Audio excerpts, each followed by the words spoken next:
The Aztecs, the sixth serial of Doctor Who's first season, first broadcast in 4 parts from the 23rd of May to the 13th of June 1964 and written by John Lucarotti. Now, when Doctor Who was first starting out in 1963, Sidney Newman ideally wanted it to be a show that was educational for children. That meant episodes and serials set in the future to teach kids about science, and episodes or serials set in the past to teach them about history. Now, it was ultimately Bug-Eyed Monsters that actually saved the show from cancellation with the Daleks in 1964.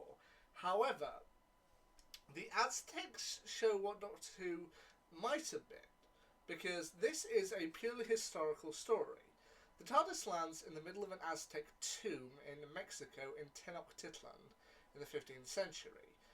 Whilst exiting the TARDIS, Barbara Wright, played by Jacqueline Hill, ends up coming across some Aztec jewellery, which she ends up slipping on a bracelet. And when she ends up exiting the tomb, she is found by some Aztec priests who mistake her to be the reincarnated form of the Aztec god Yetaxa, something that the first Doctor, played by William Hartnell, and his other companions, Susan Foreman, played by Caroline Ford, and Ian Chesterton, played by William Russell, discover once they exit the TARDIS and the tomb. Now, Barbara sees this as an opportunity, because she knows that the Aztec Empire, they were kind of adventurous. They could do things very well. They had a great society, but then she also knows that they also had a tendency of human sacrifice. She sees the good side of what she sees as the good side of Aztec culture with the High Priest of Knowledge, Ortok, played by Keith Pyatt. Meanwhile, she sees the ruthless side of the Aztec Empire through Latoxel, the High Priest of Sacrifice, played by John Ringham. And she sees this as an opportunity to change history as she sees it for the better.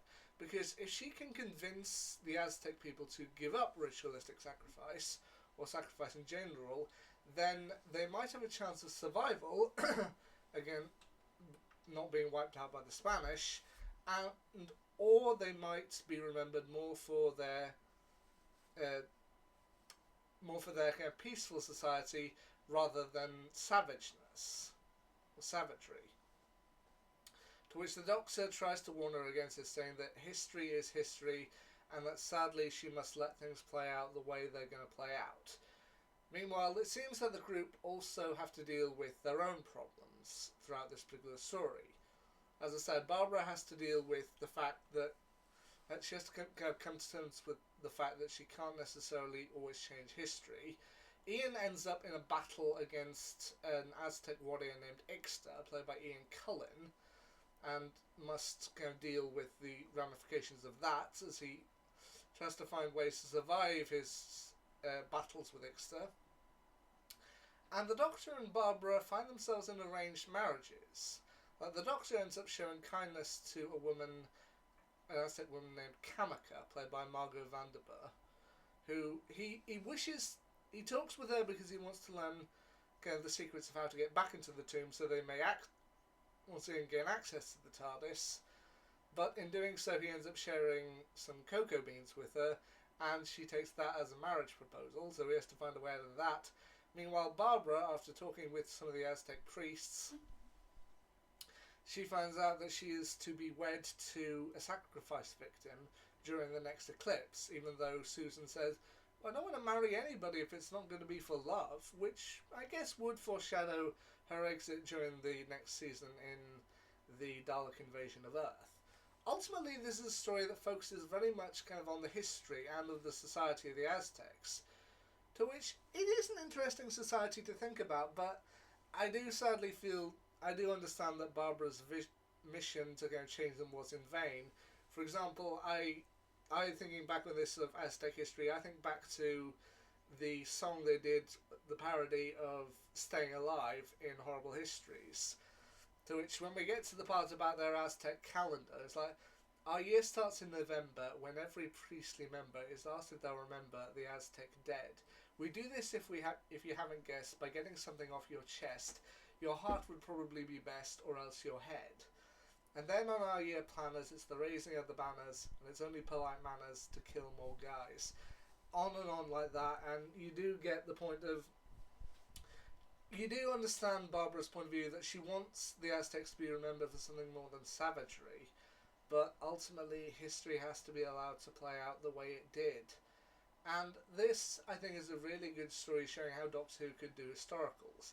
They famously moved away from historicals after a while. I mean, William Hartnell's Doctor had, I think, about 10 historical stories that were just pure historicals. Like, no alien influences, no hidden robots, no person controlling them from the shadows. It was just history.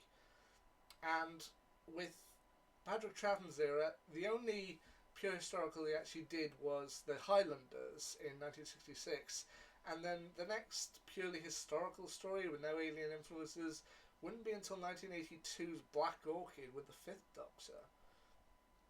So I do understand why they moved away from purely historical stories, but I think this is a really good one. It actually shows how cruel history can truly be and how we wish to change it, but sometimes things just have to play out the way they do. So if you haven't yet seen the Aztecs, I'd definitely say pick up a copy and just enjoy the original, or one of the original historical stories of Doctor Who. Anyway, next one up for me is going to be my review of Planet of Giants.